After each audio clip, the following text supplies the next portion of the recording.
Bismillahirrahmanirrahim. Assalamualaikum warahmatullahi wabarakatuh. Alhamdulillahi ala ihsani wa syukru lahu ala taufiqihi wa amtinani. Wa asyhadu an la ilaha illallah wahdahu la syarika lahu ta'ziman li sya'nih. Wa asyhadu anna Muhammadan abduhu wa rasuluhu ila ridwani. Allahumma salli alaihi wa ala alihi wa ashabihi wa ikhwani. Para hadirat, ibu-ibu dan juga para hadirin bapak-bapak yang dirahmati oleh Allah Subhanahu wa taala, pada kesempatan kali ini kita akan membahas tentang hukum-hukum terkait dengan berias, menghias wajah, mempercantik diri terkait dengan para wanita. Yang kita tahu bahwasanya pembahasan ini sangat penting karena wanita asalnya suka berhias dan berias ya. Dan ini sudah Allah sebutkan dalam Al-Quran, wa man yunashsha fil hilyah wa huwa fil khisami ghairu mubin. Kata Allah Subhanahu wa taala, ya, apakah wanita yang tumbuh berkembang dalam perhiasan, itu mereka sejak kecil memang suka berhias, suka kecantikan, dan Allah memang menciptakan mereka dengan demikian ya, suka dengan berhias dan berias. Oleh karenanya Rasulullah sallallahu alaihi wasallam membolehkan para wanita untuk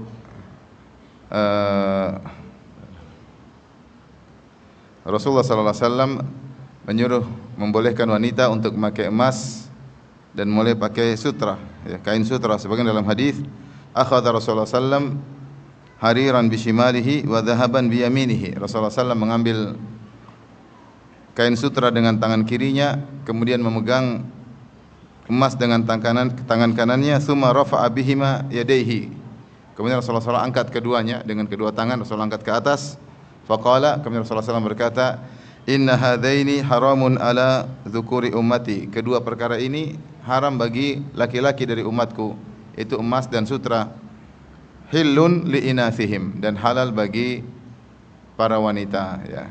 Jadi wanita boleh pakai emas, wanita boleh pakai kain sutra, tidak lain karena memang sesuai dengan fitrah mereka, kodrat mereka. Para wanita suka berias dan berhias.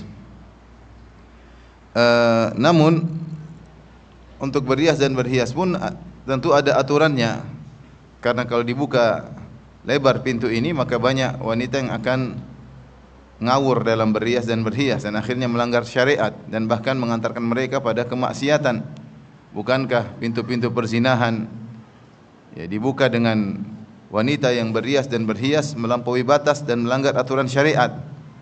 Terlebih lagi zaman sekarang banyak sekali model-model mempercantik diri ya, yang modern, yang dahulu tidak ada di zaman nenek moyang ya. Kemudian terlebih lagi adanya operasi-operasi yang dilakukan dalam rangka mempercantik para wanita, sehingga para wanita banyak yang kemudian semangat untuk dipercantik, bahkan tidak ragu-ragu para wanita untuk mengeluarkan uang yang sangat banyak demi untuk bercantik diri, karena memang di antara cita-cita wanita adalah biar bisa cantik ya, biar bisa lebih cantik, lebih menarik ketika dilihat oleh teman-temannya ya, supaya lebih keren kalau dimasukkan di status ya.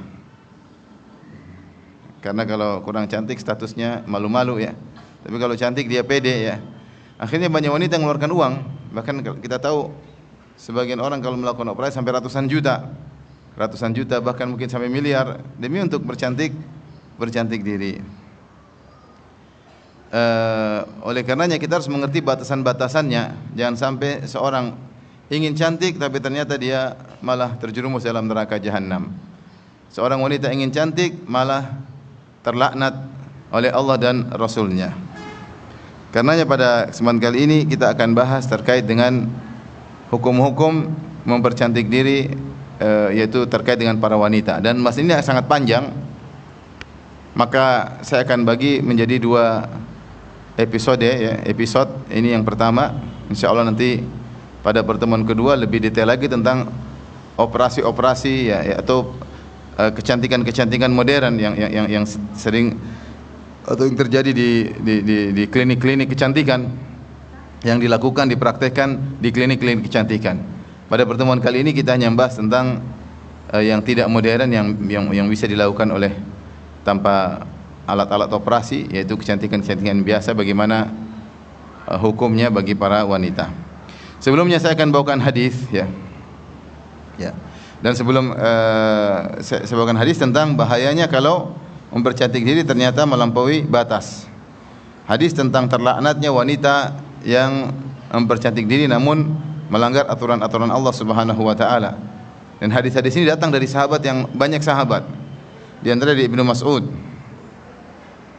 di antara dari Ibnu Umar, kemudian dari Aisyah radhiyallahu anha, dari Muawiyah radhiyallahu taala anhu, yaitu dari beberapa sahabat menjelaskan tentang bahayanya perkara ini, dan diriwayatkan dalam Bukhari, Sahih Bukhari dan Sahih Muslim.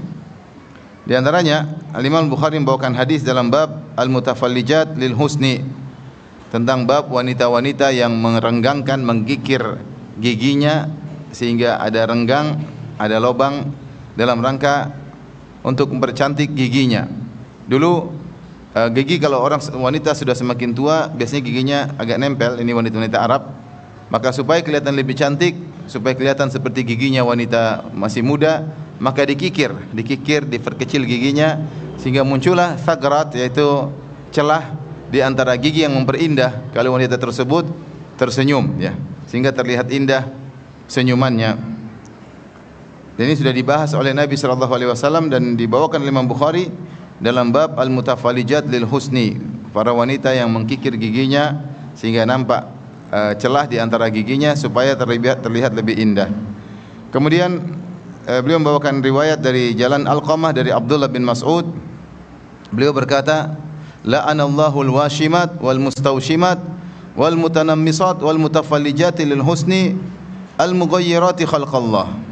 Kata Ibnu Mas'ud, dan dia adalah sahabat senior radhiyallahu anhu, Allah melaknat wanita yang mentato, wal mustawshimat, dan wanita-wanita yang minta untuk ditato, wal mutanammisat, wanita-wanita yang mencukur alisnya, wal mutafallijat lil husni, wanita-wanita yang mengkikir giginya agar ada celah di antara giginya, lil husni, untuk keindahan, al mughayyirati khalqallah, yang mereka ini semua telah merubah ciptaan Allah Subhanahu wa taala. Kemudian Ibnu Mas'ud mempertegas, dia mengatakan, mali la al'anu man la'ana an-nabiyyu sallallahu alaihi wasallam wa huwa fi kitabillah. Kenapa aku tidak melaknat orang yang telah dilaknat oleh Nabi sallallahu alaihi wasallam, sementara dalam Al-Qur'an Allah berfirman, wa ma atakumur rasulu fakhudhuh, apa yang Rasulullah bawa maka ambillah. Yaitu Rasulullah melaknat, saya ikut melaknat. Kemudian Imam Bukhari membawakan juga bab al-wasl fi sya'r, ya, tentang hukum menyambung rambut. Kemudian beliau membawakan hadis Muawiyah radhiyallahu taala anhu, ya.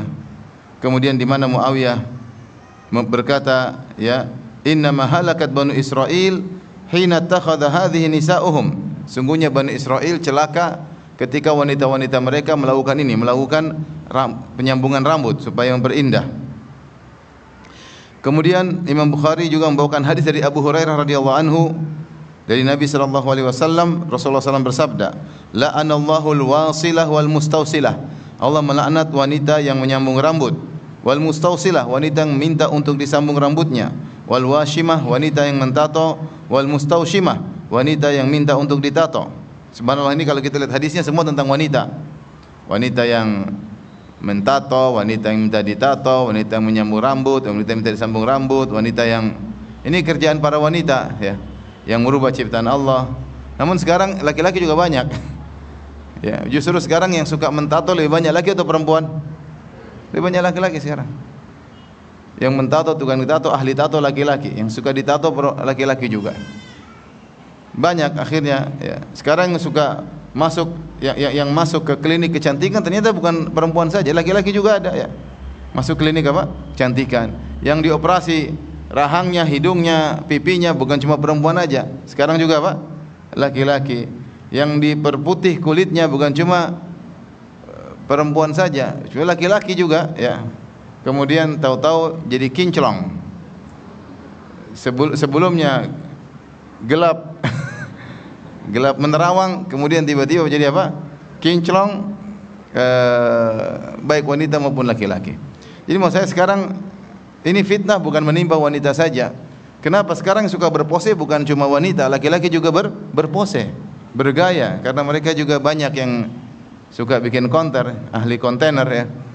Kemudian bikin berpose sehingga akhirnya mereka juga ternyata kemana-mana juga bawa pedikur dan minikur, peralatan kecantikan sebagian mereka bawa. Dan ini tidak sebagaimana ya yang dikatakan Umar, ikhshawshinu ya. Umar mengatakan berkasar-kasarlah, laki-laki itu berkasar-kasarlah ya. Maksudnya bukannya komproh atau kotor, enggak, maksudnya biasa-biasa aja. Bukan kemudian harus berhalus-halus seperti para wanita. Kalau wanita memang wajar mereka berhalus-halus, pakai krim ini, krim anu ya. Laki-laki tidak harus demikian atau tidak layak seperti itu. Namun sekarang ini fitnah bukan cuma dilakukan oleh para wanita, bahkan laki-laki sampai melanggar ya, mentato, ditato, laki-laki juga melakukannya.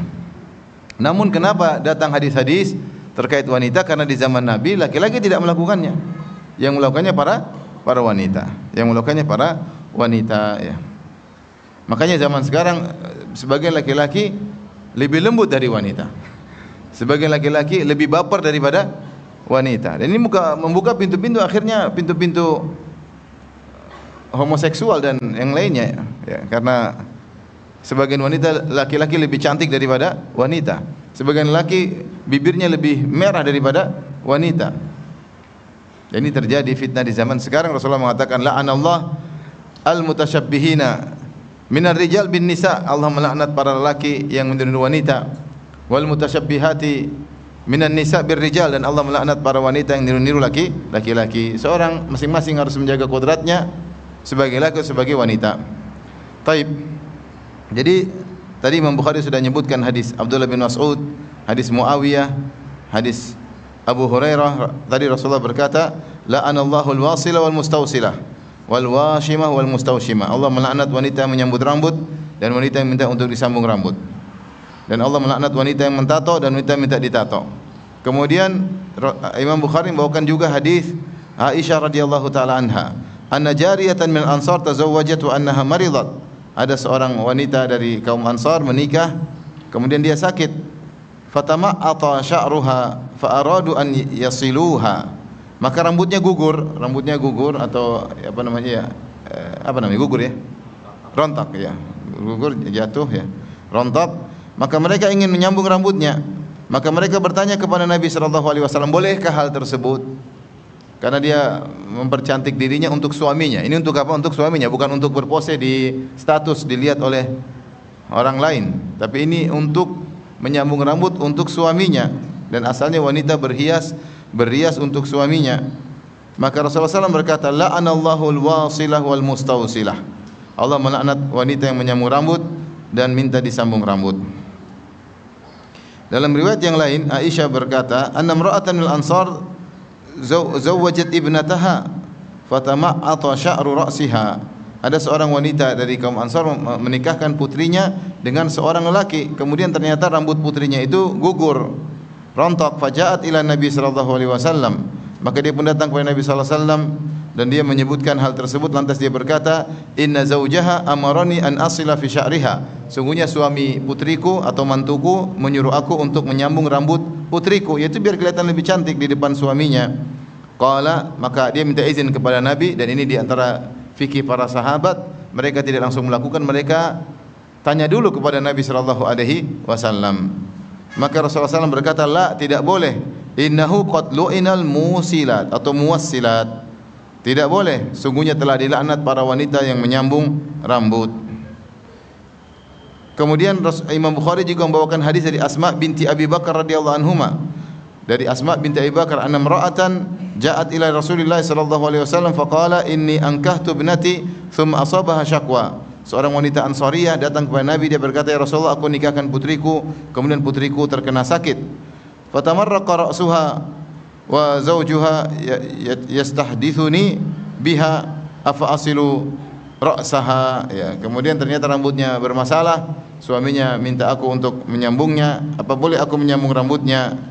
Ya, maka fasabba Rasulullah SAW al-wasilah wal mustawsilah. Rasulullah SAW mencaci wanita yang menyambung rambut dan minta untuk menyambung rambut. Kemudian Imam Bukhari membawakan hadis Ibnu Umar radhiyallahu anhuma dengan lafal yang tadi dibawakan sebelumnya. Kita sudah sebut di awal, yaitu qala di akhir hadis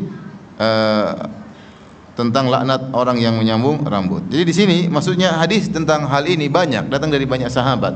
Dari Ibnu Umar, dari Ibnu Mas'ud, dari Muawiyah, dari Aisyah radhiyallahu anha, dari Abu Hurairah, ya. Dari Asma binti Abi Bakar. Ini 6 sahabat. Ini kita sampaikan semua di Sahih Bukhari dari 6 sahabat. Berarti perkara ini perkara yang ma'ruf. Diriwayatkan oleh banyak sahabat. Belum dalam hadis-hadis yang lain, Sahih Muslim dan kitab-kitab yang lainnya, ya. Yang menjadi perhatian kita, ya,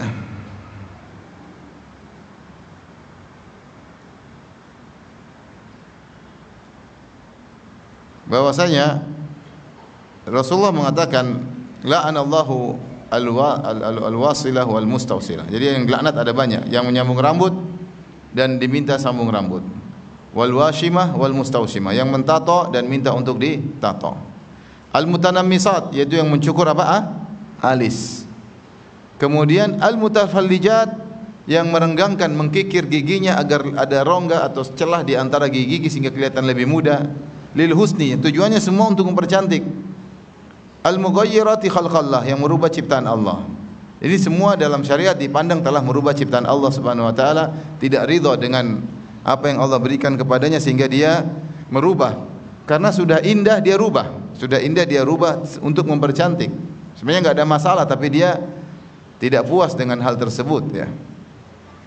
Dan syaitan, sebagaimana Allah sebut dalam Al-Quran, dia telah mengatakan wala amurannahum fala yughayyirunna khalqallah. Sungguh benar-benar aku akan perintahkan mereka agar mereka merubah ciptaan Allah. Jadi syaitan membisiki para wanita, kamu rubahlah, kamu operasilah, kamu inilah, kamu inilah, kamu inilah, ya, biar kelihatan lebih cantik, biar suamimu enggak begini, biar digoda-godain sampai akhirnya mereka rela mengeluarkan uang yang banyak untuk bercantik diri, padahal itu melanggar aturan Allah Subhanahu wa taala.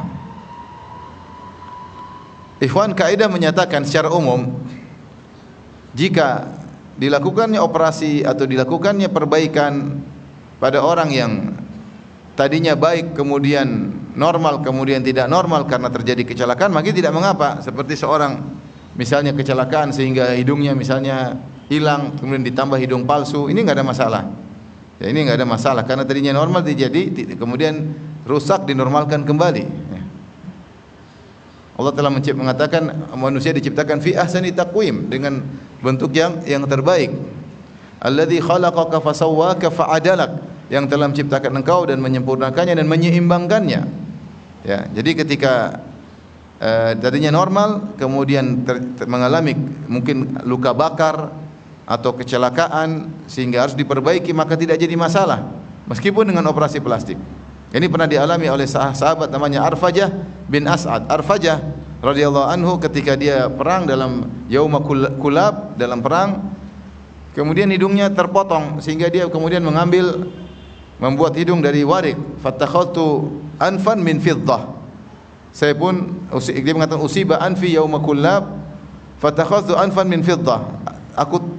Hidungku terkena hantaman pedang, putus ketika perang, sehingga aku pun mengambil hidung dari perak. Fa antana alayya, ternyata bikin bau karena perak mengalami korosi sehingga membuat bau tidak enak, sementara lokasinya di hidung. Maka aku pun melapor kepada Nabi sallallahu alaihi wasallam, maka Nabi suruh memakai hidung dari emas karena emas lebih stabil dan tidak mengalami korosi. Dan ini menunjukkan boleh, ya, untuk dipasang hidung palsu karena hidung tersebut tadinya ada kemudian tidak ada. Kalau seperti ini enggak ada masalah. Suatu yang tadinya normal kemudian mengalami kecelakaan dinormalkan kembali, dan ini banyak kejadian-kejadian sekarang, ya. Atau tidak normal sejak lahir kemudian dinormalkan, karena Allah telah mengatakan laqad khalaqnal insana fi ahsani taqwim, ya, kami telah menciptakan manusia di bentuk yang indah, ya. Maka misalnya seorang lahir dalam kondisi sumbing, maka boleh dioperasi, ya. Atau giginya numpuk misalnya berlebihan, maka boleh dioperasi untuk menormalkan. Atau giginya ternyata ada yang dua maju ke depan terlalu panjang yang tidak normal, maka boleh dipotong. Ini semua menormalkan, enggak ada masalah. Bahkan kalau kita boleh katakan misalnya wanita ternyata ada kumisnya misalnya, ada tumbuh di rambut di sekitar dagunya sehingga mirip jenggot, maka boleh dioperasi untuk dihilangkan, tidak jadi masalah. Ini tidak normal. Atau wanita alisnya sambung dari kanan kiri, maka boleh dihapus tengahnya supaya kelihatan normal. Ini tidak jadi masalah. Atau wanita misalnya lahir dalam kondisi tidak punya dada, sementara normalnya wanita punya dada, maka boleh dioperasi agar dadanya ada. Ini tidak jadi masalah, karena ini memperbaiki yang tidak normal. Ini semua kaidah umum. Adapun memperindah yang sudah normal, ini yang disebut merubah ciptaan Allah Subhanahu wa taala. Hidung sudah normal, dikasih besi apa? Ditambah ini normal nggak normal, sudah normal ya. Kecuali hidung lubangnya di atas begini, ya, itu baru diperbaiki. Ini selama hidung lubangnya masih di bawah masih normal, kemudian ditambah lancip gini, tambah tiang di sini sehingga gini, ini tidak ridha dengan ciptaan Allah sehingga dia merubah ciptaan Allah. Dan ini luar biasa, setan membisiki luar biasa. Kata Allah, setan berkata, wala amurannahum fala yughayyirunna khalqallah. Sungguh aku akan bisikin mereka, aku perintah mereka sampai mereka akhirnya merubah ciptaan Allah Subhanahu wa taala. Dan banyak orang-orang terjebak di zaman sekarang, terutama setelah terjadi adanya medis modern sehingga operasi gampang sekali, tinggal operasi, tinggal rubah. Dan paling banyak di Korea ya, dirubah ya. Artis-artis rubah wajah, rubah ini, rubah ini ya. Sampai saya diceritain siapa ya, sering orang keluar negeri terus rubah, nanti kalau pas di imigrasi ini lain lagi nih. Muka udah lain. Petugas imigrasi bingung, wah ini siapa? Kok pesek jadi mancung? Kok gelap jadi terang benderang? Ya. Ini berubah ya, ini semua tidak ridha dengan ciptaan Allah Subhanahu wa taala. Yang boleh itu kalau tidak normal dinormalkan. Tapi ibu yang dirahmati Allah Subhanahu wa taala, maka pada kesempatan kali ini saya akan bahas tentang aturan-aturan wanita dalam berhias. Setelah itu saya akan menyebutkan contoh model-model berhiasnya wanita terkait dengan rambut dan terkait dengan wajah. InsyaAllah kelanjutannya terkait dengan badan, terkait pakaian, terkait operasi-operasi pada pertemuan berikutnya. Pembahasannya panjang. Taib. Adapun aturan wanita dalam berhias, di sini saya sebutkan, saya nukil dari suatu risalah ilmiah bagus ya. Ada sekitar 9 aturan. Yang pertama, ibu yang dirahmati Allah Subhanahu wa taala, kalau berhias dan berhias maka tidak boleh menampakkan perhiasan kecuali kepada mahram atau kepada suami. Yaitu tidak boleh bertabarruj.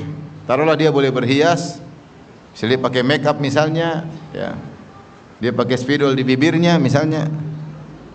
Ini untuk suaminya atau di depan mahramnya, bukan untuk dilihat oleh para lelaki ajnabi.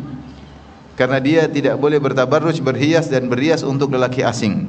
Allah berfirman, wala yubdina zinatahunna illa li buulatihinna aw abaihinna aw abai buulatihinna aw abnaihinna aw abnai buulatihinna aw ikhwanihinna aw bani ikhwanihinna aw bani akhwatihinna. Dan janganlah mereka menampakkan perhiasan mereka kecuali kepada suami-suami mereka, atau kepada ayah-ayah mereka, atau ayah-ayah suami mereka atau mertua mereka, atau kepada putra-putra mereka, itu putra wanita, atau putra-putra suami mereka, atau menampakkan perhiasan tersebut kepada saudara-saudara laki mereka atau ponakan-ponakan mereka. Jadi wanita kalau berhias dan berhias bukan untuk dipamerkan kepada lelaki asing. Ini aturan pertama. Dan aturan ini sudah banyak dilanggar. Jadi mohon maaf ibu-ibu yang dirahmati Allah Subhanahu wa taala, kalau tersinggung ya sudah, apa boleh buat ya. Banyak wanita kemudian keluar rumah dia pakai spidol sini, kemudian pakai kuas di sini, kampas di sini. Kemudian dia keluar untuk dilihat oleh laki-laki asing. Ini tidak boleh. Ini tidak boleh. Karena berarti dia berhias bukan untuk suaminya. Nah, boleh. Ya, ini sudah banyak pelanggaran. Saya bilang para ibu-ibu yang sudah terbiasa seperti itu mulai dirubah sedikit demi sedikit ya. Saya kenal ada seorang istri kawan, awal ngaji dia masih begitu, lama-lama Masya Allah dia sudah tidak begitu lagi.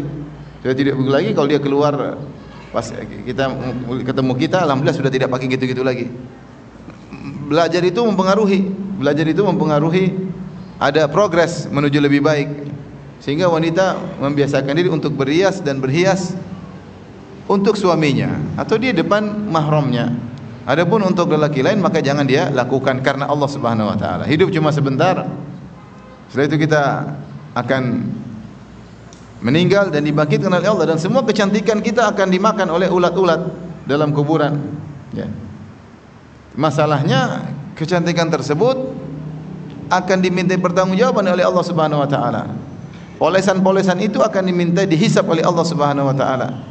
Kalau kita tidak ikut aturan, ternyata kita berhias dan berhias untuk lelaki ajnabi, lelaki yang asing, yang membuat dia tergoda, berhasrat, terpesona dengan kecantikan kita, maka ini tentu tidak boleh. Allah larang. Dan bertakwalah kepada Allah Subhanahu wa taala. Saya tahu ini berat ya, tapi berusaha untuk berubah sedikit demi sedikit. Ya. Sehingga ibu-ibu kalau semakin menuju pada titik pertemuan dengan Allah semakin baik, semakin menjalankan perintah Allah, semakin menjauh larangan Allah Subhanahu wa taala. Yang pertama. Yang kedua, tidak boleh menarik perhatian lelaki. Kalau berhias dan berhias secara umum tidak boleh menarik perhatian lelaki.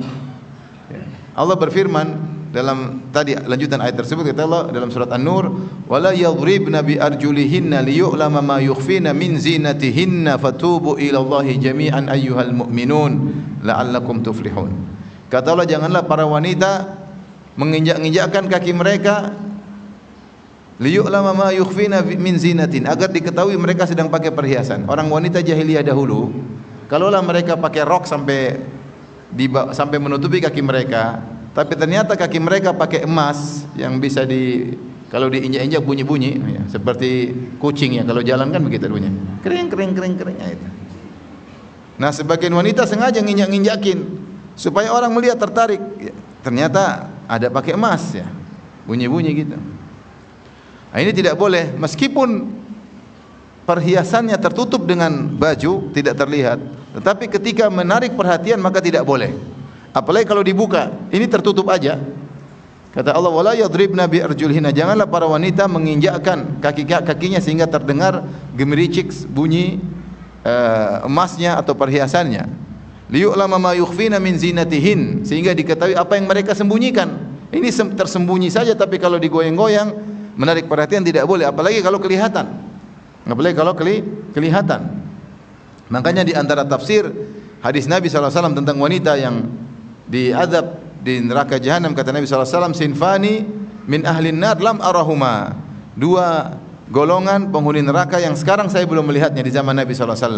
Rijalun ma'ahum siyatun ka'adnabil baqar yadribuna bihan nas. Kelompok pertama, para lelaki yang memegang cemeti, ya, cambuk seperti ekor sapi, kemudian digunakan untuk mukul manusia. Di zaman Nabi belum ada, tapi Nabi mengatakan akan ada golongan seperti ini. Kemudian yang kedua, nisaun kasiyatun ariyatun ma'ilatun mumilatun ru'usuhunna ka'asnimatil bakhtil ma'ilah la yadkhulnal jannah wa la yajidna rihaha. Kata Nabi SAW, yang kelompok kedua wanita berpakaian tapi telanjang. Ma'ilatun mumilatun, dia berjalan berlenggak-lenggok. Mumilatun, menarik perhatian. Ru'usuhunna, di antara yang buat dia menarik perhatian, dia pakai rambutnya disanggul ke atas, digulung ke atas, sehingga rambutnya seperti keasnimatil bakhtil ma'ilah, seperti punuk onta, sehingga ketika dia pakai rambut ke atas gini orang semua lihat, dan ini menarik perhatian. Oleh karena saya sering sampaikan bahwasanya wanita kalau pakai jilbab bukan untuk menarik perhatian lelaki. Kalau jilbabnya terlalu indah, ya, dengan model-model yang kekinian tetapi terlalu indah malah menarik perhatian, maka tidak boleh meskipun pakai jilbab. Misalnya dia pakai cadar tapi cadar kupu-kupu goyang begini misalnya, nah, ini tidak boleh, terlalu menarik perhatian, nggak boleh. Misalnya dia pakai kacamata hukumnya boleh, tapi kacamatanya kemudian warna macam-macam, kemudian bentuknya seperti apa begitu, seperti mata onta misalnya, atau ada sehingga semua orang lihat. Ini namanya menarik perhatian. Padahal hukum asal baik kacamata boleh, padahal pakai jilbab itu syar'i. Tapi ketika fungsinya malah berbalik, menarik perhatian, maka hukumnya haram, tidak boleh. Maka ibu-ibu bercantik-cantiklah, berhiaslah, tapi pakai aturan, agar ketika melakukan perkara yang mubah dapat pahala. Bukan ingin cantik malah masuk neraka jahanam. Cantik-cantik tapi dibakar oleh api di neraka jahanam. Cantik-cantik tapi dilaknat oleh Allah Subhanahu wa taala. Jadi tidak boleh menarik perhatian. Allah mengatakan untuk zaman sekarang seperti pakai sendal hak tinggi. Sendalnya sampai setengah meter sampai misalnya 50 cm tinggi sampai jalannya setengah mati, kita aja ngelihat takut jatuh. Ini ininya tinggi banget sampai dia begini, jadi dia jalan setengah mati, kita ngelihat juga takut dia jatuh gitu loh. Kalau jatuh kita nggak bisa tolong masalahnya. Jadi waduh, ini semua orang ngelihat karena terlalu menarik perhatian. Padahal hukum asalnya pakai sendal, pakai sepatu boleh, tapi ketika ada tiang di belakang terlalu tinggi sehingga dia ini tidak boleh, namanya terlalu menarik perhatian. Semua yang menarik perhatian tidak boleh. Aturan yang ketiga, tidak boleh menyerupai lelaki. Artinya wanita jangan sampai pakai baju yang itu merupakan baju khas lelaki, tidak boleh. Para wanita memakai misalnya sesuatu yang merupakan ciri khas lelaki, pakai topi khas lelaki, ini enggak boleh. Pakai baju khas lelaki, pakai celana khas lelaki, tidak boleh. Pokoknya yang ini merupakan biasa dipakai lelaki kemudian dia pakai, maka tidak boleh. Rasulullah telah bersabda, la'anallahu al-mutasyabbihina birrijal minan nisa wal mutasyabbihati minan nisa birrijal. Allah melaknat al-mutasyabbihina minar rijal bin nisa. Allah melaknat para lelaki yang meniru-niru para wanita, dan Allah melaknat para wanita yang meniru para lelaki. Jadi tidak boleh tasyabuh dengan lelaki. Baik pakaian, baik topi, jam, mungkin jam lelaki dia pakai, ya. Atau mungkin dia pakai mobil lelaki, ya.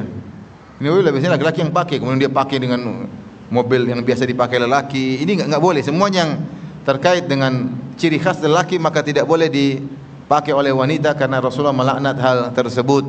Rasulullah menjaga identitas wanita sebagaimana Rasulullah menjaga identitas lelaki. Ini fungsinya banyak agar tidak terjadi kelainan seksual, agar tidak jadi penyimpangan akhirnya tidak normal, psikologinya tidak normal, dan dampaknya macam-macam, ya, penyakit-penyakit sosial yang ada di masyarakat. Oleh karenanya tidak boleh wanita memakai pakaian yang merupakan ciri khas lelaki. Yang keempat, sama, tidak boleh tasyabuh dengan kafirat. Kalau ada misalnya wanita kafirah lagi ngetren punya potongan rambut tertentu, ya, gaya siapa gitu, kemudian pada niru semua, padahal itu ciri khas wanita kafirah, maka tidak boleh diikut.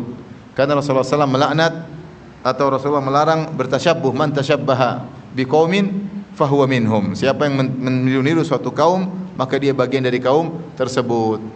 Jika itu merupakan mode pakaian wanita kafirat, ciri khas mereka, maka jangan diikuti. Kemudian juga yang kelima, sama tasyabuh juga, tidak boleh bertasyabuh dengan wanita-wanita fasiqah. Wanita fasiqah pelaku dosa besar. Ada artis lagi ngetren pakai baju tertentu, ditiru semua, enggak boleh. Ini wanita, ini berarti kita mengagungkan wanita pelaku maksiat tersebut. Kita memuja-muja wanita pelaku maksiat tersebut, padahal dia suka bermaksiat. Dia tampil dengan membuka auratnya, dia tampil dengan goyangannya, dia tampil dengan tubuhnya dia pamerkan, kemudian kita niru.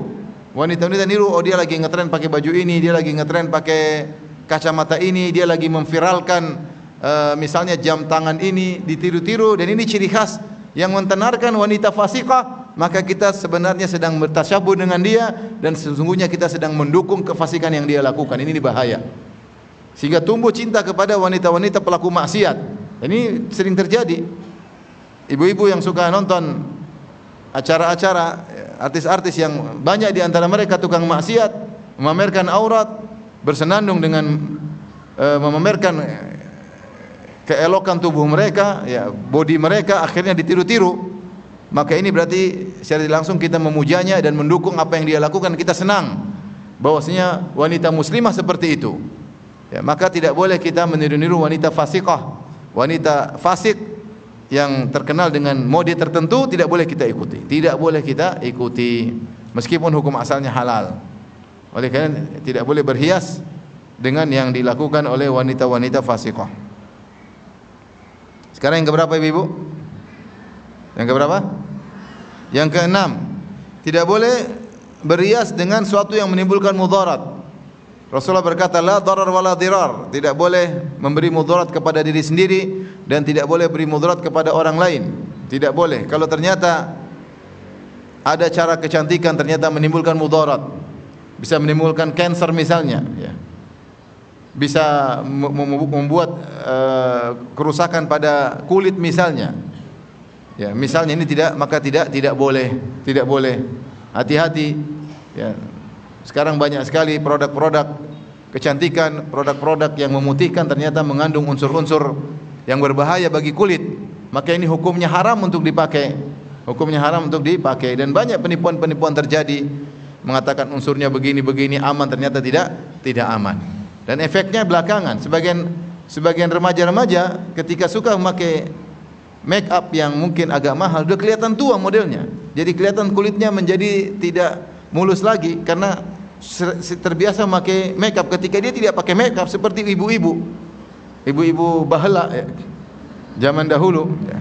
Kenapa? Karena dia belum waktunya, dia sudah terbiasa pakai make up, akhirnya mempengaruhi kulitnya sudah tidak mulus lagi, sudah tidak seperti wanita remaja. Kenapa? Karena sudah terbiasa menggunakan make up yang ternyata beri mudarat kepada kulit. Oleh karenanya meskipun hukum asal make up jika sesuai aturan itu boleh, tapi kalau ternyata menimbulkan kemudaratan maka tidak boleh. Seperti beberapa kasus wanita sedot lemak ternyata meninggal dunia. Terjadi atau tidak? Mungkin salah sedot. sedot lemak terus meninggal dunia. Ya, ini makanya ya harus benar-benar ngerti ya masalah-masalah kecantikan. Kalau ternyata problem dan menimbulkan kemudaratan maka hukumnya adalah haram. Ya, seperti pakai maskara, pakai apa dicek dulu. Pertama, boleh atau tidak. Kalau sudah boleh, mudarat atau tidak. Kalau mudarat maka tidak boleh. Ya, maka tidak boleh. Sebagian alat kecantikan harus diperhatikan tata cara penggunaannya agar tidak memberi mudarat, karena Rasulullah mengatakan la darar wala dirar. Tidak boleh beri mudarat kepada diri sendiri dan tidak boleh beri mudarat kepada orang lain.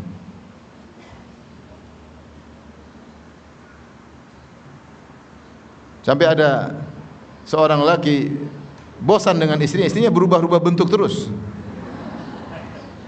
Gini lagi, besok gini lagi, besok gini lagi, bosan dia. Dia pikir dengan merubah-ubah bentuk suaminya semakin sayang, suaminya semakin enggak suka karena sudah tidak alami, terlalu berlebihan, berubah-ubah ya. Tapi sekarang yang keberapa Ibu? Yang ketujuh, menjauhi pakaian syuhrah. Ini isyarat tadi menarik perhatian. Salah satunya definisi pakaian syuhrah itu pakaian yang menarik perhatian. Di antaranya dijelaskan oleh Ibnu Taimiyah rahimahullah dalam Majmu' Fatawa, yaitu al-munkhafid al-kharij 'anil 'adah, terlalu murah, terlalu murahan, terlalu rendahan sampai tidak wajar. Pakaian terlalu murah, robek-robek atau misalnya nambal-nambal ya. Padahal dia mampu untuk membeli pakaian yang wajar, tapi mungkin dia pakai terlalu murahan sehingga menarik perhatian. Ini namanya pakaian syuhrah. Atau sebaliknya yang kita bahas sekarang terkait yang kecantikan, itu pakaian terlalu menarik. Pakaian terlalu menarik. Tentunya batasan mahal atau tidak tentu kembali kepada urf. Tetapi kalau pakaian terlalu menarik, terlalu mahal ya, sehingga menjadi syuhrah, dia menjadi pusat perhatian, maka ini berbahaya. Rasulullah SAW bersabda, man labisa libasa fid dunya libasa syuhra albasahullahu yaumal qiyamati libasa al-madhallah. Siapa yang memakai pakaian syuhrah di dunia, pakaian tampil beda di dunia supaya menarik perhatian, maka Allah akan membuat dia memakai pakaian kehinaan pada hari kiamat kelak. Maka dia ibu-ibu ya, kalau pakai jilbab jangan yang menarik perhatian ya. Terlalu mewah, ini jilbab mahal, jilbab harganya 15 juta misalnya. Ya, terus mereknya taruh di sini sehingga kelihatan ya. Sehingga orang semua lihat dia. Dan ini terkait dengan bukan cuma jilbab, apa yang dia sandang. jam-jamnya, tasnya, ya. Karena sekarang yang menjadi untuk perhiasan supaya wanita tampil pede bukan jilbab saja. Agar tampil pede tergantung jamnya, ya. Kalau jamnya mahal dia pede. Kalau ngobrol sama temannya selalu begini. Kadang goyang-goyang sendiri, ya. Terbawa karena dia memang berniat untuk menampilkan apa? Jamnya. Ya. Kalau dia punya tas mahal, dia selalu ngobrol taruh tasnya depan begini. Bukan dalam jilbabnya, tapi dia ngobrol sambil taruh tas di depan. Sehingga jadilah tas, jam, ya. Ini semua sekarang sarana untuk berhias dan berias. Tidak mencukupkan diri dengan cuma baju. Kalau ternyata ini terlalu mahal, menarik perhatian, israf, berlebih-lebihan, harganya terlalu mahal, tidak sesuai dengan manfaatnya, maka ini khawatir masuk dalam libas syuhrah, pakaian ketenaran, ketenaran. Ini berlaku bagi laki-laki maupun wanita. Maka hati-hati kalau berhias dan berhias tapi ternyata memakai atribut-atribut yang menarik perhatian. Rasul tidak suka demikian. Orang biasa-biasa saja. Karena kalau sudah menarik perhatian mulai timbul nanti penyakit hati yang lain. Narsis, ingin selalu diperhatikan, mulai timbul ujub, keangkuhan. Bukan berhenti sampai di situ. Rasulullah mencegah karena ini akan menimbulkan penyakit hati berikutnya. Kalau senang diperhatikan, selalu pakai tampil baru, semua orang lihat semua, jadi narsis. Kalau udah narsis, pinginnya keluar rumah terus. Suami nggak diurus, sampai kurus. Jadi pinginnya keluar karena dia sudah terbiasa pingin dilihat. Ya, ini bukan cuma penyakit di situ aja, berhenti di situ, lanjut nanti ujub, sombong dan macam-macam. Wanita biasa-biasa aja, kita mencari keridhaan Allah Subhanahu wa taala. Berhias boleh, tapi jangan melampaui batas. Kemudian yang keberapa Ibu? Yang ke-8. Niat berhias harus benar. Seorang berhias dan berhias niatnya benar. Niat benar apa? Untuk supaya tampil supaya enak dipandang, tidak malu-maluin, ya. Rasulullah SAW melihat ada seorang rambutnya berdiri, Rasulullah kenapa tidak disisir? Rasulullah SAW melihat ada seorang pakai baju yang kotor, Rasulullah apa tidak ada air untuk mencucinya? Rasulullah tegur. Ini tidak layak untuk dipandang. Tidak enak. Kalau bisa rapi, sisir rambut, kenapa enggak rapi, ya? Kenapa enggak rapi? Rasulullah juga sisir rambutnya, ya. Oleh karenanya kalau kita niat supaya tampil oke lah, enak dipandang, apalagi kita berhias ternyata untuk suami di rumah, ya, maka ini niatnya baik. Tapi kalau untuk tampil beda, untuk menjadi pusat perhatian, apalagi untuk agar dilihat para lelaki, maka ini mengerikan. Ya. Makanya Rasulullah SAW berkata, ayyuma imra'atin ista'tarat thumma kharajat famarrat biqaumin liyajidu minha rihaha fahiya zaniyah. Wanita mana saja yang memakai parfum di rumah, kemudian dia keluar di rumahnya melewati suatu kaum agar dicium aromanya, maka dia adalah wanita berzina, karena dia menimbulkan hasrat para lelaki. Maka kalau niatnya berhias untuk menggoda lelaki lihat terpesona dengan kecantikannya, terpesona dengan bibirnya, terpesona dengan pipinya, terpesona dengan rambutnya, terpesona dengan perhiasannya, ya, maka niat yang buruk, maka dia berdosa dengan berhias dan berhias tersebut. Maka niat penting. Anti berhias buat apa? Berhias untuk apa? Ya. Kalau niatnya untuk maksiat, maka segala yang anti beli, anti ke salon, semuanya maksiat, semuanya dosa. Tapi kalau anti niatnya untuk baik, untuk menyenangkan suami, maka kegiatan anti pergi ke salon, bersabar-sabar untuk di minikur pedikur, untuk di kalau rambutnya di apa istilahnya, di konde, bukan di konde, dikeramas, terus di facial, terus dicabut-cabut, saya juga tahu istilah-istilah itu, komedo dicabut-cabut, bukan komodo. Cabut. Itu nggak apa-apa, bersabar, sakit digini, jerawatnya ditusuk keluar, macam-macam. Nggak apa-apa kalau buat suami pahalanya besar. Tapi kalau sejak awal niatnya supaya tampil dilihat laki-laki, sejak pergi jalan kaki menuju salon sudah maksiat. Setiap langkah menambah dosa, merendahkan dia di hadapan Allah Subhanahu wa taala. Karena niatnya memang sudah salah. Tapi kalau niatnya baik, maka semua langkah kakinya ke salon, pulang pergi, sabar dikerjain sama tukang salon ya. Semua berpahala di sisi Allah Subhanahu wa taala. Yang terakhir, yang syarat yang ke-9, tentu sebagaimana kita merupakan topik pembahasan kita, yaitu tidak melakukan hal-hal yang haram yang bisa dianggap merubah ciptaan apa? Allah. Jangan berhias dengan tato, jangan berhias dengan menyambung rambut, jangan berhias dengan mencukur alis, jangan berhias dengan mengkikir gigi. Ini semua kata Nabi al-mughayyirati khalqallah. Al-mughayyirati lil husni, al-mughayyirati khalqallah, yang mencari keindahan dengan merubah ciptaan Allah Subhanahu wa taala. Taib, ibu-ibu yang dirahmati Allah Subhanahu wa taala. Maka pada kesempatan yang kali ini kita akan bahas tentang model-model berhias wanita yang masih sederhana. Saya katakan nanti mengenai operasi-operasi insyaallah pada pertemuan berikutnya, episode yang kedua. Episode yang pertama saya akan bahas tentang perhiasan berias. Pertama terkait kepala atau rambut, yang kedua terkait wajah. Sehingga kita bisa mengerti, ya, ini riasan-riasan yang biasa yang tidak harus operasi. Taib, di antaranya para ulama bahas tentang apa hukum wanita cukur pendek. Ini dibahas dalam buku-buku fikih. Apa hukum wanita cukur pendek ya. Wallahu alam, yang benar bahwasanya boleh-boleh saja selama tidak tasyabuh dengan lelaki.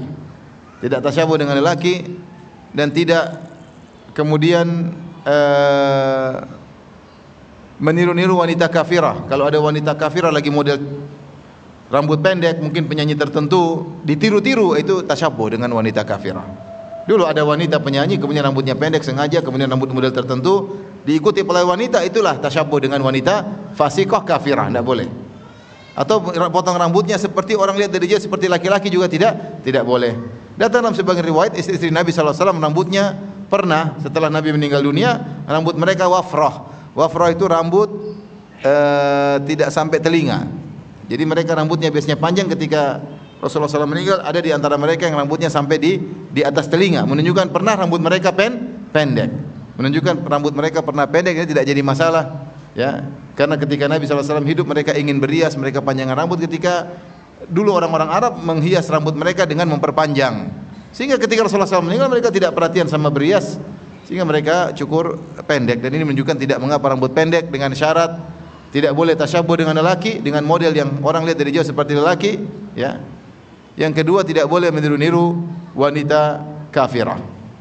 Mungkin ada artis tertentu, penyanyi tertentu, pemain film tertentu, atau foto model tertentu lagi keren dengan rambut pendek, ditiru-tiru, warnanya ditiru, gaya potongannya ditiru ya. Maka itu tidak boleh, itu tasyabuh sebagaimana sudah kita jelaskan. Tapi berikutnya, hukum wanita botak. Bolehkah wanita botak? Ini juga dibahas oleh fuqaha, tapi mereka bahas biasanya tatkala masalah tahallul ketika umrah dan haji. Mereka mengatakan tidak boleh wanita ketika tahallul dengan botak, tidak boleh. Hanya boleh mencukur rambutnya, potong pendek. Adapun botak maka tidak boleh. Kalau wanita botak karena ada keperluan, mungkin karena banyak kutu harus dihilangkan kutunya, atau mungkin ada penyakit kulit tertentu sehingga harus disembuhkan dengan dibotak terlebih dahulu, atau dia terkena penyakit kanker sehingga di luar kemampuannya sehingga rambutnya berguguran, mungkin tidak jadi masalah karena darurat, ada keperluan. Tetapi kalau botak menjadi model, maka ini saya rasa belum ada ya. Meskipun di negeri kafir sudah ada sebagian wanita sengaja berias dengan cara gundul sehingga tampil dengan pedenya gundul di hadapan para lelaki. Kalau ada yang niru seperti ini berarti dia enggak beres ya. Enggak beres ya. Hukum asal rambut adalah perhiasan. Ya, rambut adalah perhiasan. Bagaimana kemudian sebagian wanita menjadikan gundulnya sebagai sarana untuk berias dan berhias, maka wanita jangan cukur botak. Yang berikutnya mengenai menyambung rambut. Yang ketiga, ini terkait semua dengan rambut. Yang pertama hukum cukur pendek boleh kalau dengan syarat, botak tidak boleh. Yang kedua, yang ketiga menyambung rambut. Maka jika menyambung rambut dengan rambut manusia, sehingga kelihatan indah, kelihatan panjang, maka ini tentu haram sebagaimana Rasulullah mengatakan la'anallahul wasilah wal mustausilah. Allah melaknat wanita yang menyambung rambut dan minta untuk disambung rambut. Bahkan tadi dalam hadis kita sebutkan hadis Asma, hadis Aisyah, bahwasanya ada seorang wanita ingin menyambung rambut putrinya karena permintaan suaminya. Bahkan wanita menyambung rambut supaya berhias depan suaminya pun tidak boleh, apalagi untuk tampil di hadapan umum yang bertabarruj, maka lebih haram lagi. Untuk suaminya tidak boleh, apalagi untuk selain suaminya. Namun jika rambut tersebut ternyata bukan dari rambut manusia, ya, misalnya rambut sintetis atau dari sapu ijuk misalnya, sehingga orang bisa bedakan ini bukan rambut, maka ini ada khilaf di kalangan para ulama. Ada yang mengambil zahir hadis, yaitu dilarang adalah rambut disambung dengan rambut manusia. Kalau rambut disambung dengan rambut sintetis, rambut plastik misalnya, atau dari tadi, ya, maka ada yang mengatakan tidak mengapa. Wallahu a'lam bishawab, yang benar kalau masih kelihatan sebagai rambut maka tidak boleh, meskipun rambut sintetis. Karena ilahnya Rasulullah mengharamkan adalah seperti tidak ridho dengan ciptaan Allah Subhanahu wa taala, atau terjadi menipu orang lain, seorang menyangka rambutnya asli ternyata rambut sambungan. Meskipun rambut sambungan tersebut dari sintetis, dari plastik atau yang lainnya, maka tidak boleh. Lain halnya kalau dia berhias dengan selain rambut. Misalnya rambutnya pendek, kemudian diambil pita, diikat, dikasih ini, kasih janur kuning misalnya, kemudian kelihatan dikasih apa, kasih mahkota, dan itu bukan rambut, nggak ada masalah, karena itu perhiasan, bukan rambut, bukan menyambung rambut, ya. Misalnya dia berhias di hadapan suaminya, di hadapan mahramnya dengan selain rambut, meskipun menjadikan kepalanya menjadi besar misalnya karena disambung dengan mahkota apa dan apa, maka ini di hadapan suaminya atau di hadapan mahramnya, maka tidak jadi masalah karena bukan rambut dan tidak terlihat seperti rambut. Tapi berikutnya terkait rambut, hukum mengecat atau semir rambut. Semir rambut, Rasulullah pernah bersabda, "Ghayyiru hadza bi syai'in wajtanibus sawad." Kata Rasulullah SAW, rubahlah uban dengan suatu warna apapun dan jauhilah warna hitam. Ya. Ini dalil bahwasanya hukum asal wanita baik tua maupun muda, baik yang sudah beruban ataupun belum beruban, boleh mengecat rambut, namun dengan syarat selain apa? Hitam. Tentu ada khilaf, ada yang mengatakan kalau wanita boleh warna hitam buat suaminya, kalau buat selain suaminya tidak boleh. Tapi kita mengambil pendapat yang lebih hati-hati, ya, hendaknya kita menjauhi semir dengan warna hitam. Adapun wanita pakai semir warna apa saja tidak jadi masalah. Misalnya suaminya ingin kamu warna pirang, boleh dia pergi warna pirang. Minggu depan suaminya bilang hijau, boleh warna hijau seperti huluk, ya, boleh. Kalau suaminya suka, silakan, ya. Pingin warna coklat, boleh. Sayang kamu sebelah kanan hijau, sebelah kiri kuning, oke, ada masalah. Ini boleh semua, ya, untuk suaminya, bukan untuk jalan nanti dikira orang gila, ya. Tapi kalau suaminya pingin, nggak ada masalah, selama bukan ciri tertentu orang fasik atau ciri tertentu orang kafir. Karena Rasulullah mengatakan, "Ghayyiru hadza bi syai'in," rubahlah dengan apapun. Maka hukum asal warna apapun boleh selain warna apa? Hitam. Meskipun saya katakan, sebagian ulama mengatakan untuk wanita kepada suami boleh dengan warna hitam, tapi lebih hati-hati kita mengambil keumuman hadis Nabi SAW. Kita mengambil pendapat yang paling tegas, warna hitam tidak boleh. Ada warna yang indah selain hitam. Wanita, masya Allah, warna kuning juga bagus, warna pirang juga bagus, warna agak merah juga bagus, warna hijau ya mungkin gimana gitu, tapi ya warna ungu, selera. Lelaki punya selera, terserah. Boleh coba hari ini, besok itu, besok ini, Bu. Jadwalnya hari Kamis warna hijau, hari Sabtu warna merah, boleh-boleh saja, ya. Intinya syaratnya dua, jangan warna hitam, kedua jangan bertasyabuh dengan orang wanita kafirah atau wanita fasikah. Sebagaimana kita sudah sebutkan dalam syarat berhias di 9 syarat tersebut yang sebagaimana kita sebutkan tadi di awal. Taib. Masalah yang berikut yang keberapa ibu-ibu terkait rambut? Yang pertama hukum cukur pendek, yang kedua hukum botak, yang ketiga hukum menyambung rambut, yang keempat hukum menyemir atau ngecat rambut. Yang kelima hukum mengecat alis. Gimana hukum mengecat alis? Jadi alisnya itu tidak dicukur, tapi dicat. Mungkin lebih hitam supaya kelihatan hitam, atau supaya tipis.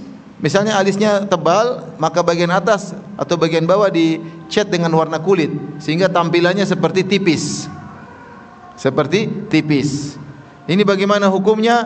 Wallahu alam bisawab. Hukum asalnya boleh selama bukan untuk tampil di depan wanita lelaki asing. Ya, karena dia tidak mengapa? Tidak mencukur. Yang dilarang adalah mencukur. Adapun mengecat untuk lelaki, apalagi tidak permanen, hanya untuk berias untuk suaminya atau depan mahramnya, dia cat misalnya supaya dikasih warna lebih hitam, ya. Cari spidol hitam kemudian atau dikasih coklat sehingga kelihatan warna kulit, sehingga kelihatan alisnya semakin tipis. Ini khilaf, ada yang mengatakan tidak boleh, ada yang mengatakan boleh, yang mengatakan tidak boleh mereka mengatakan mirip seperti pencukur alis. Meskipun metodenya berbeda, satu dengan mencukur, satu dengan mewarnai, tetapi hasilnya sama dan kita lihat daripada hasil sehingga dikatakan haram. Pendapat yang kedua mengatakan tidak. Yang dilarang kalau mencukur. Adapun merias, mengecat, hukum asalnya ngecat rambut boleh, demikian juga mengecat alis tidak jadi masalah, tetapi tidak boleh untuk tabarruj. Untuk keluar ketemu dengan para lelaki lain tidak boleh. Adapun ketemu para wanita, ketemu suami, ketemu mahram maka tidak jadi masalah. Baik, yang berikutnya, masalah yang keenam terkait dengan rambut adalah hukum menyanggul rambut ke atas. Menyanggul rambut ke atas. Kalau rambut ke samping, ke kanan, ke bawah atau ke belakang, ini yang biasanya para wanita tidak jadi masalah. Bagaimana dia menyanggul rambut ke atas untuk keluar rumah meskipun pakai jilbab? Kalau tidak pakai jilbab jelas tidak boleh, tidak sanggul pun tidak boleh karena kelihatan rambut. Tapi misalnya seorang wanita dia menyanggul rambut ke atas, kemudian dia pakai jilbab, maka ini sebenarnya mengatakan hukumnya haram karena sama seperti dalam hadis yang Rasulullah mengatakan ru'usuhunna ka'asnimatil bakhtil ma'ilah. Wanita-wanita yang masuk neraka tersebut rambut mereka seperti punuk unta. Itu menunjukkan mereka menyanggul ke arah atas. Sehingga ketika berjalan berlenggak-lenggok seperti punuk unta, menarik perhatian. Maka ibu-ibu kalau misalnya keluar pakai jilbab, jangan sanggulnya ke atas tapi ke bawah atau ke belakang sehingga tidak menarik perhatian, ya. Adapun kalau di rumah bebas ketemu keluarga, ketemu suami, ketemu anak-anak, ketemu mahram, maka tidak jadi masalah. Inilah 6 perkara terkait dengan rambut, Baik, kita lanjutkan berikutnya terkait dengan wajah. Terkait dengan wajah ada 7 permasalahan.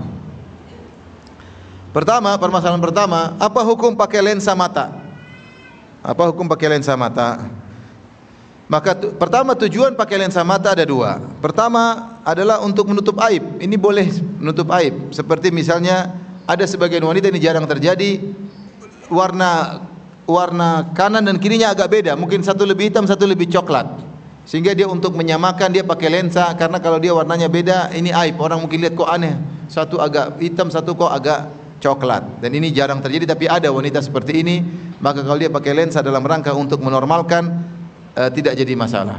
Atau ada wanita pakai lensa ternyata di korneanya ada seperti macam putih, seperti ada embun atau awan putih di korneanya dan ini mungkin menarik perhatian orang, setiap lihat kayaknya nggak enak, mengganggu dan ini tentu tidak normal. Maka dia pakai lensa untuk menutupi ketidaknormalannya, itu maka boleh. Kita sudah bikin aturan sejak awal, kalau ada perubahan untuk menormalkan kembali maka tidak mengapa, atau menutup aib maka tidak mengapa. Ini kalau tujuan pakai lensa adalah untuk menutup aib maka tidak jadi masalah. Yang kedua, bagaimana kalau pakai lensa untuk berhias?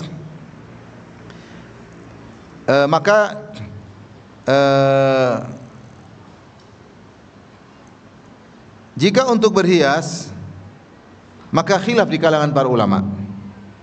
Ada yang mengatakan haram secara mutlak, ada yang mengatakan boleh karena mirip semir. Sebagaimana kita boleh menyemir dengan warna-warni, kita boleh pakai lensa juga dengan warna-warni. Ya, tentunya kalau wanita tersebut keluar dilihat lelaki, ini agak saya cenderung mending jangan. Seperti mereka mengatakan dengan syarat tidak boleh menipu. Tidak boleh menipu dan tidak boleh, bukan untuk menipu. Kemudian bukan untuk berhias di hadapan lelaki asing. 3 syarat. Mereka mengatakan boleh pakai lensa meskipun warna-warni. Pertama, tidak boleh menipu. Menipu misalnya gimana? Misalnya lelaki mau ngelamar dia, pengen lihat wajahnya, terus dia pakai lensa seperti mata Eropa, mata bule, ternyata bule potan ya. Jadi dia pakai, kelihatan matanya biru atau matanya agak coklat, tidak seperti wanita Indonesia, sehingga lelakinya lihat, dia tertipu, padahal itu pakai lensa dan menarik, tambah lebih cantik ya. Misalnya pakai warna biru ya. Ini tidak boleh karena menipu laki yang mau melamar. Yang kedua, tidak boleh dia pakai di hadapan laki yang asing. Dia keluar rumah, kemudian melewati para laki pakai warna biru, dan itu menarik perhatian. Karena di Indonesia jarang mata biru, mata hijau mungkin banyak ya, mata duitan. Tapi kalau mata biru jarang. Ketika wanita mata biru semua ngelihat. Kalau dia aslinya nggak ada masalah, tapi ketika itu bukan aslinya, menarik perhatian ya. Dia kulit Indonesia tapi mata biru. Kalau untuk berrias di hadapan lelaki yang ajnabi maka tidak boleh. Kemudian saya pernah dengar juga syarat berikutnya, kalau nggak salah dari Syekh Utsaimin, saya ingat dulu saya pernah baca, Syekh Utsaimin melarang, atau ulama yang lain melarang ketika dia memakai lensa yang seperti mata hewan, lensa mata kucing, karena dia bertasyabuh dengan hewan, tidak boleh. Ya, mungkin mata kucing, mata singa, mata apa. Ketika itu lensa seperti mata kucing dipakai, kelihatan mata kucing, tidak boleh, karena itu bertasyabuh dengan apa? Hewan. Rasulullah melarang bertasyabuh dengan hewan, maka tidak boleh. Syarat berikutnya, tidak boleh israf berlebih-lebihan. Berlebih-lebihan sebagian wanita karena duitnya banyak, bajunya sesuai dengan warna, lensanya sesuai dengan warna bajunya. Dia pakai baju kuning, lensanya kuning. Dia pakai baju ungu, lensanya ungu. Setiap hari ganti lensa. Ini adalah mubadzir atau israf, tidak boleh. Jadi saya katakan bahwasanya pakai lensa bagi wanita boleh dengan persyaratan 4 tadi. Yang pertama tadi apa? Tidak boleh untuk menipu orang yang melamar. Yang kedua, tidak untuk berhias depan laki-laki asing. Yang ketiga, tidak boleh bertasyabuh dengan hewan, pakai lensa mata kucing. Yang keempat, tidak boleh boros, setiap ganti baju warna tertentu lensanya ganti. Ini namanya israf, berlebih-lebihan. Maka tidak boleh berlebih-lebihan. Tapi ini perkara pertama terkait wajah. Perkara kedua, hukum pakai kacamata. Ini sudah saya singgung. Kacamata kalau dipakai karena keperluan tidak jadi masalah. Orang ada plus, ada minus. Yang kedua, jika untuk berhias berlebihan, maka ini tidak boleh. Saya tahu wanita suka keindahan, tentu dia bukan pilih kacamata yang jelek, kacamata bagus, tapi jangan berlebihan. Jangan berlebihan sehingga terlalu menarik perhatian, seperti di sampingnya ada, mungkin di ujung terus ada kupu-kupunya, atau misalnya sudah pakai gitu terus ada anunya, pokoknya menarik perhatian. Menarik perhatian di kacamata syuhrah, maka tidak boleh. Kacamata syuhrah maka tidak boleh. Atau kacamata, banyaklah model-model yang menarik perhatian, model-model yang mahal sehingga, atau warnanya kelihatan di frame-nya ini warna-warni yang menarik perhatian lelaki karena dia pakai, ketika pakai cadar dia pakai, dilihat oleh lelaki. Kalau ternyata menarik perhatian maka tidak boleh. Harusnya dia pakai kacamata, dan kacamata sekarang salah satu perhiasan wajah. Iya tidak? Kacamata perhiasan wajah enggak sekarang? Iya, wanita bergaya dengan kacamata. Maka kalau terlalu berlebihan, menarik perhatian, maka tidak boleh. Yang wajar-wajar saja, kelihatan lebih cantik, oke, tapi bukan untuk menarik perhatian. Yang berikutnya, hukum memakai maskara. Maskara ya. Apa namanya yang tambah di ini, di alis mata? Bulu mata. Maskara kan? Benar enggak? Bapak-bapak. Maskara. Kalau pakai maskara karena aib, misalnya dia terbakar, kena kebakaran sehingga bulu matanya hilang semua, ini tidak mengapa. Karena untuk perbaiki aib, seperti kita sudah bilang dalam kaidah yang pertama, semua dalam rangka memperbaiki aib, menormalkan yang tidak normal, maka tidak mengapa. Tapi kalau ternyata untuk berhias dan berhias, maka ada khilaf di kalangan para ulama. Sebagian ulama mengatakan hukumnya haram karena menyambung rambut di bulu mata sama seperti hukum rambut menyambung rambut di kepala. dan Rasulullah melaknat al-wasilah wal mustausilah. Rasulullah melaknat wanita yang menyambung rambut dan disambung rambut. Ternyata di antara rambut yang disambung adalah bulu mata. Pendapat yang kedua, mereka mengatakan hukum asalnya boleh, karena beda antara rambut yang dimaksud dengan Nabi. Allah melaknat penyambung rambut, maksudnya rambut di kepala. Adapun berhias dengan menambah maskara di mata, maka tidak jadi masalah kalau bukan untuk di depan lelaki ajnabi, tapi depan suami, kemudian depan teman-teman wanita, kemudian di depan di depan mahramnya, ya.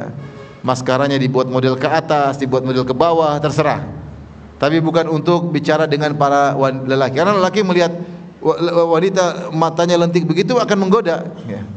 Apalagi dia tutup mata terus goyang-goyang maskaranya. Ya pasti tertariklah melihat, kok begini sih? Ini manusia planet atau planet bumi atau planet mana, ya? Jadi menarik, maka ini tidak boleh. Tapi kalau untuk suaminya tidak mengapa. Dengan syarat, perhatikan, jangan sampai menghalangi air wudu. Ada maskara yang mungkin menghalangi air wudu sehingga tidak mengenai mata, maka ini hukumnya haram. Atau maskara yang menimbulkan mudarat, akhirnya memberi pengaruh kepada kelopak mata dan atau pinggiran mata karena kimianya, maka hati-hati. Tetapi hukum asalnya Allah alam bisawab adalah boleh dengan syarat-syarat yang tadi disebutkan. Kemudian berikutnya masalah yang keberapa? Kelima, ya, atau keempat, ya, keempat, ya. Di sini ada 6, berarti ada masalah 4 permasalahan. Yang keempat, pakai make up. Make up sama, make up hukum asalnya boleh. Di zaman dahulu juga dibahas bahwasanya hukum memakai hinna. Pakai apa? Hinna, warna, sehingga dipakai di zaman dulu belum ada make up seperti zaman sekarang. Dulu pakai henna, pakai tumbuhan, dan ini diperbolehkan. Tentunya seperti kita katakan dengan syarat, pertama tidak beri mudarat kepada kulit, pada wajah. Yang kedua, kalau dia pun menor, tidak boleh menor di hadapan lelaki ajnabi, tidak boleh. Adapun depan wanita silakan. Di depan para wanita silakan, di depan mahramnya boleh, apalagi di depan suaminya maka boleh. Ya. Maka boleh. Sampai sebagian ulama, kalau tidak salah ulama Syafi'iyah mengatakan tidak boleh mewarnai wajah di antaranya make up kecuali dengan izin suaminya. Maka ibu-ibu kalau pakai make up tanya sama suami, suami senang atau tidak. Khawatir suami tidak suka, ibu-ibu sukanya menor, ternyata suami tidak suka yang menor-menor. Ibu pakai lipstick terlalu tebal, ternyata suami suka yang tipis-tipis, bisa kebalik. Ibu pakai yang tipis, ternyata suami suka yang tebal-tebal. Ya. Beda, ya. Ya, selera laki-laki tidak sama satu dengan yang lainnya, dan selera laki-laki tidak mesti sesuai dengan selera kita. Maka wanita ketika berhias, sebagian ulama mengatakan wajib bagi dia untuk minta izin kepada suaminya, karena di antara yang menikmati riasannya adalah suaminya. Maka tidak boleh dia pakai makeup untuk dipamerkan ke lelaki yang ajnabi, lelaki yang asing, yang tidak halal baginya. Maka tidak boleh bermakeup di depan mereka. Kalau dia mau keluar, mau ketemu lelaki, bagi yang berpendapat tidak wajib pakai cadar, maka dia harus bersihkan makeup itu semua. Dia hanya boleh pakai yang sederhana, misalnya untuk sunblock supaya tidak kepanasan, pelembab, ya, itu tidak jadi masalah. Tapi kalau berhias supaya lebih cantik, ini tidak boleh kecuali untuk suami. Adapun untuk laki yang asing, maka hukumnya haram. Sekarang yang keberapa? Yang kelima, di antaranya hukum melubangi hidung. Ini wajah, lubang telinga jelas boleh, ya. Cuma khilaf ulama bagaimana kalau masih kecil. Kalau sudah masih kecil apakah perlu dilobang? Ini khilaf. Ada yang mengatakan boleh, yang tidak boleh. Karena perlu atau tidak perlu. Tapi kalau wanita sudah besar, pingin berhias pakai, maka tidak mengapa. Nah, sekarang masalah lubang hidung. Maka ada fatwa dari Syekh Utsaimin rahimahullahu taala. Masalah khilaf, ada yang mengatakan tidak boleh. Kenapa tidak boleh? Karena melukai diri. Jangankan hidung, telinga aja ada khilaf. Bagi wanita yang masih kecil misalnya tidak perlu untuk melubangi hidung. Apa kita menyakitinya dengan melubangi hidungnya?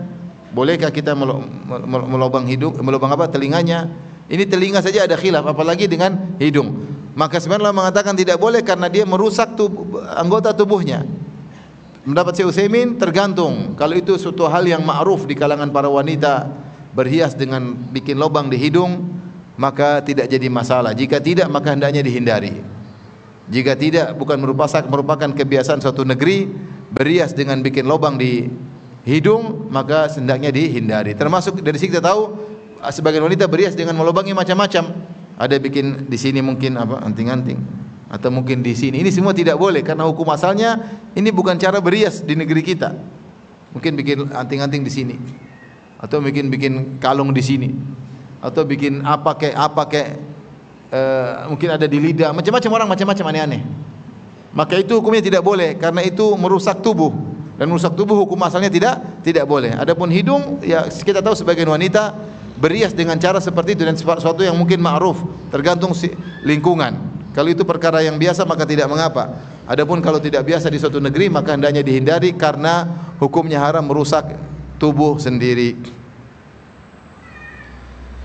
Kemudian terkait gigi, yang terakhir terkait gigi, apakah gigi, ya kalau gigi tadi dikikir dalam rangka untuk kecantikan, karena orang Arab dahulu mereka tahu kalau masih muda ada celahnya dan mereka suka gigi yang membuat wanita kelihatan lebih muda, ternyata dikikir supaya ada celahnya, supaya lebih indah, maka ini terlaknat sebagaimana dalam hadis yang kita sebutkan. Maka ini tidak boleh.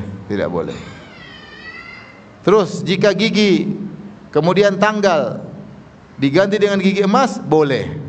Ini ma'ruf. Tadi Rasulullah pakai, sahabat hidung diganti gigi emas, gigi pakai gigi emas, tidak jadi masalah. Namun alhamdulillah sekarang banyak gigi yang dibuat gigi palsu, tidak pakai emas dan fungsinya bagus sehingga seperti gigi biasa. Sekarang udah modern. Justru orang pakai gigi emas malah aneh sekarang. Dulu tidak mengapa gigi emas, ya.